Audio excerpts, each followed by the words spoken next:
So 4 alternatives are given for the idiom. Phrase underlined in the sentence. Choose the alternative which best expresses the meaning of the idiom, phrase, and mark it in the answer sheet. So the question we have is, you should take her promise with a grain of salt. Options, obviously with a grain of salt is our underlined idiom. Option 1, with reservations. Option 2, very fast. Option 3, very slow. Option 4, always. So basically what this person is saying is, okay, this so-and-so has promised you, but you don't have to literally believe this person, right? So when you're saying with a grain of salt, you're referring to not completely believe something, right? So to consider something to be not completely right or completely true. That's what with a grain of salt means. So looking at our options, we know obviously the option is with reservations. With reservations meaning not completely trusting something or thinking that something is right. Right? I have my own reservations, meaning I'm going to not blindly believe or blindly go with something just because someone said it. So there's another expression, right? With a grain of salt is an older expression. What's the newer expression? It's a similar expression. The only word that is changed is grain. Anybody knows that expression? It's the same meaning. We used to use with a grain of salt earlier. Nowadays, pinch of salt. That's the more popular expression nowadays, with a pinch of salt, which means the same. The next one, don't lose yourself in daydreams, come back down to earth. This again is an easy one. I have clues from the context, right? Which is daydreaming. So don't lose yourself in daydreams, come back down to earth. What are my options? To stop flying, to stop dancing, to stop daydreaming. I think what's missing here is to stop playing. Right? Obviously, the answer is 3.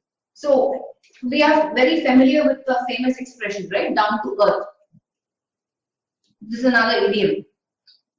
Down to earth means very practical, reasonable. Earlier, this also used to give other meanings like affordable, not very expensive. Yeah, so down to earth.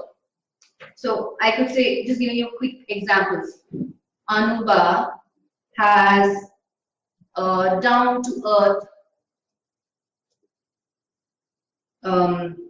approach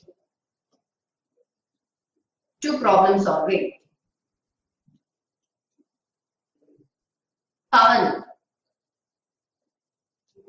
is a dreamer, but Vikram is much more down to earth, right? Simple, yes, absolutely. So come back down to earth, be more practical, be more reasonable, come back to reality. He doesn't care for any problem and always puts on a good face on him. Options: to be happy, very honest, confused, very angry. So there's a slight phrasal verb here, which is put on, right? So put on means when you're putting on something, is this person actually happy? What's the exact meaning? Is this person actually happy? Look at the context. He doesn't care for any problem and always puts on a good face on him. Yeah, so he's pretending to be happy, right? Imagine there's a problem. Not that everybody is always happy when there is a problem, right? But you can pretend to be happy. So when you say in this context, yes, that's why it says to be happy. You're pretending to be happy. So quick other examples. Raj was disappointed when he forgot his lines. Let's say Raj was in a theatre show in the play, but he put on a good face for his friends. He pretended to be happy, right? So when you're learning new phrases, it's good to kind of come up with example sentences. You know, to help you remember the phrase better. Just giving random examples. Sheila was disappointed. Or let's use another word. Sheila was upset about her exam scores or about her test scores. But she put on a good face for her classmates. Yeah, let's move on. The beauty of Taj Mahal took away our breath. So took away our breath is the expression here. 1, 2, 3, 4. Surprised extremely, shocked extremely, happy extremely, cheer extremely. So here I want you to picture somebody who is seeing Taj Mahal for the first time. Right? So taking my breath away, that's an expression, right? If something takes your breath away, basically you are full of admiration. You're first of all, you're surprised, and then you're full of admiration because it's either extremely beautiful or excitingly good, right? So the beauty of Taj Mahal took away my breath, extreme surprise with admiration. There's nothing shocking. When you say happy extremely, you're not looking at Taj Mahal and you're jumping up and down and, laughing, right? So it cannot be happy extremely. Cheer extremely, there's no context of cheering here. So the only obvious option is 1, surprised extremely. So keep in mind that element of admiration and surprise. So something takes away your breath. It's just too astounding and beautiful for you. Right? So your keywords, when you say something taking away your breath, the 2 keywords that you need to quickly relate to is admiration and you're surprised because you've never seen something like this because of the element of beauty or good or excitement. So when you always keep in mind these expressions, took away your breath. See, when you're looking at that, Pawan, in that context, see, for me, for example, if you ask me, I love the sea because it reminds me of certain instances where I was very happy, right? I had a really good time either with my friends or my partner, right? It reminds me of certain occasions. So that's why I'm happy. So I can say, if I look at the sea, it makes me extremely happy because you are recollecting instances. So there's nothing wrong in saying that.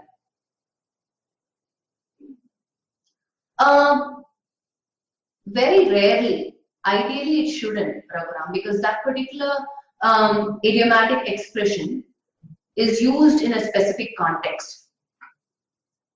So always fall back on the context. There could be 2 or 3 shades of meanings to an idiom, but that's why I said it depends on the context. The meaning that the context is conveying here. Because of the clue word beauty. So that's why I said, when you say take my breath away or something took your breath away, the only time that can happen is when you are extremely surprised because of something that you saw that is super or exciting or beautiful, right? We have one more. He shows him off as an intelligent boy, but he does not have an inkling of. Have an inkling of. It could be typo errors as well, so I'll rectify that immediately. He shows him off as an intelligent boy, but he does not have an inkling of. So we have experience, little knowledge, owing money to put obstacle. So again, falling back on the context, what is the meaning? So whenever you say someone does not have an inkling of something, which means they have no knowledge, they have no idea, right? They don't know what's going to happen. They have no hint, no clue. That's what you mean. So whenever you say have an inkling of, you're talking about this person has no clue, or no hint, or no knowledge, or no idea, little or no, right? Either very, very, very little clue, hardly they may guess, but they actually have no idea. Yeah, you could relate to all these expressions when you say have an inkling of, or does not have it. I'm keeping in mind even does not. If you say have an inkling of as a standalone expression, which means they have an idea. They have some clue. They have a hint.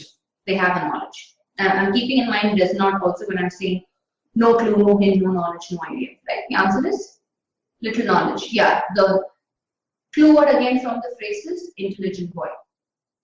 If we attack at the very start of the game, we may just catch their defenders on the hop. So the phrase actually is catch on the hop. That's the idiomatic phrase. To defeat, to catch somebody off guard, to punish heavily, to demand a very high price. Again, given the context, so obviously when you say I'm catching someone on the hop means they're not aware of what you're going to do, right? They're not ready. And so because they're not ready, they may not know how to handle it. Right? So that's what it says. Look at the context. It says if we attack at the very start of the game, so they may not expect us to attack at the beginning. They might think, okay, towards the end of the game they will come full force. But if we attack at the very start of the game, we may just catch their defenders on the hop. So they will not expect it, and they will not be ready. They will not know how to handle it. So it is the easy way for us to do this. So catching someone on the hop does not mean to defeat, or to punish heavily, or to demand a very high price, but it means off guard, right? That's another clue from the options. When you say off guard, somebody who's not careful, who's not watchful, who has no clue again, right? That you're going to attack or you're going to do something, catching somebody off guard. So as long as you understand the context, it becomes easy for you to arrive at the answer. Every time anyone mentions taxes, Mr. Gupta flies off the handle. So I just want you to apply a little bit of logic here. Be practical, okay? Do all of us like taxes? We have to do it, but it's something that we always finding ways of investment where we can save paying taxes, right? We don't want to do that. It's so annoying, it's irritating. Look at the options: to take off, to be indifferent, to dislike it, to become suddenly enraged. So every time anyone mentions taxes, Mr. Gupta flies off the handle. So from the option, I know obviously Mr. Gupta gets pissed off. He really gets annoyed. So he becomes angry, enraged. Yeah, flies off the handle to become suddenly enraged. Enraged. This is again an easy one. The context has helped us. Everybody thought Asha and Ashok were a happy couple, but it was all just make-believe. So we have the hint word but, which means we're looking at contrast. So what is before but? Happy couple. So what is the contrast of that? And then it says, but it was all just make-believe. So our options are hatred, treachery, reality, pretense. So obvious one is pretense. They thought this was the case, but the reality is it's all pretense. They are pretending to be happy, right? Even in the middle of the fire, he kept a level head. So obviously the underlined phrases kept a level head. So our options are was impulsive, was sensible, was crazy, was self-centered. Manas, that answer is for this question or the previous one. So even in the middle of the fire, right? So here we're talking about a very tense situation, a difficult situation, a situation where you need to have a clear head. So even in the middle of the fight, in spite of that intense, difficult, crazy situation, so he kept a level head. So what do we want? Impulsive means somebody who's very hasty, who doesn't think through, can't be that. Was sensible, makes sense. Was crazy, level head. He cannot be crazy. Was self-centered, this is a completely different word, not related to the context at all. Self-centered is somebody who's selfish, who's only thinking about themselves. That's not the meaning the context is giving. So we obviously know it's option 2. This is again an easy one, right? The winning team decided to go for the juggler in the last quarter of the match. So our highlighted phrases go for the juggler. the options are give reserve players a chance, attack all out, given east opportunities to the opposite team. I think it's giving equal opportunities. I'm assuming it's a typo because it doesn't make sense. Forfeit the match. So what are our options? What is the answer? Let's look at the context. So the winning team decided to, in the last quarter of the match, so final leg of the match, what did they decide to do? We already know that the team won, the winning team. How do they win the game? They decided to go for the juggler.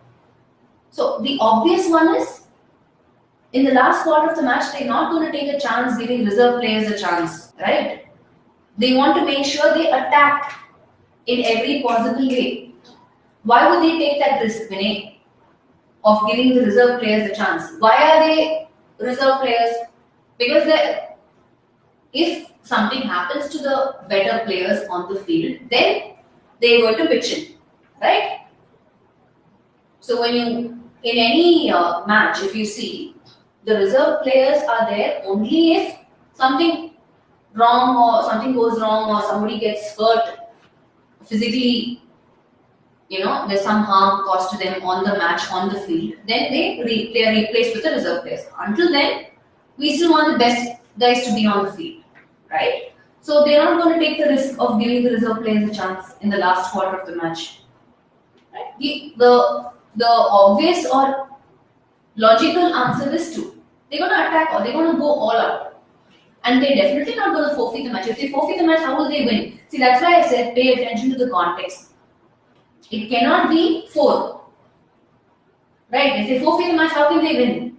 So it cannot be 4, and 3 doesn't even make sense. East opportunities to the opposite team.